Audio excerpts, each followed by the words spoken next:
யோசேப்புடைய வாழ்க்கையில் யோசேப்புக்கு ஆண்டவர் என்ன கொடுத்தாருங்க? பெரிய தரிசனம் கொடுத்தாரு யோசேப்புக்கு. நல்லா கவனிங்க, ஆண்டவர் ஒரு சொப்பனத்தை கொடுக்கிறார். அந்த சொப்பனம் என்ன சொப்பனம்? இவன் தேசத்தை ஆளுகிறவனாக, இவன் மூலமாக ஆசீர்வாதம் உண்டாகிறதுக்காக சொப்பனத்தை கொடுத்தார். கொடுத்த உடனே அவனுக்கு அந்த சொப்பனம் நிறைவேறல. சில பாதைகள் அவனுக்குள்ள போக வேண்டியதாச்சு. குழியில போய் விட வேண்டிய சூழ்நிலை வந்துச்சு. குழி தேவைப்பட்டுச்சு அவனுக்கு.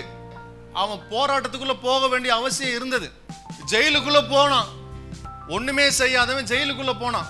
போர்த்திபா மனைவி கிட்ட அவமானப்பட வேண்டிய சூழ்நிலை அவனுக்கு ஏற்பட்டது. எல்லா அவமானங்களும் வருது. இது எல்லாம் வந்த பிறகுதான் இது எல்லா இடத்துலயும் ஆண்டவர் என்ன பண்ணார்? அவனை ஒவ்வொரு படியா அவனை ஸ்டெப் பை ஸ்டெப்பா அவனை ரெடி பண்ணிக்கிட்டே வரார். ரெடி பண்ணிட்டு கடைசியா அவனை பிரைம் மினிஸ்டர் ஆக்கினார். அவன் டைரக்டாவே பிரைம் மினிஸ்டரா நிக்கல. அந்த நிக்கிறதுக்கு, இந்த தரிசனம் அங்க நிறைவேறதுக்கு இடைப்பட்ட காலத்துல நிறைய சோதனைகள் அவனுக்குள்ள வந்தது. நிறைய பிராக்டிஸ்குள்ள அவன் போனான். அந்த பிராக்டிஸ்குள்ள அவன் போனாலும் கர்த்தர் அவனோடு இருந்தார். இன்னைக்கு உங்க கூட கர்த்தர் இருப்பார். நீ எந்த சோதனையில போறன்னு யாருக்கும் தெரியாது. உன்னை அழிப்பதற்காக அல்ல, உன்னை நல்ல நிலைமையில கொண்டு வந்து சேர்ப்பதற்காக